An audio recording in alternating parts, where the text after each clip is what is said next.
এদিকে ইসরায়েলের হাইফা বন্দরকে লক্ষ্যবস্তু করার হুঁশিয়ারি দিয়েছে ইয়েমেনের বিদ্রোহী গোষ্ঠী হুতি।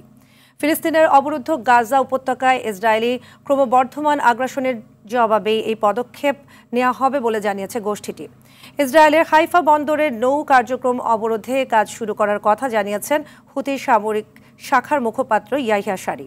এ সময় বন্দরটিতে অবস্থান করা জাহাজ বা এর অভিমুখে আসা সকল কোম্পানিকে অবরোধ করার সতর্ক বার্তা দিয়েছেন তিনি।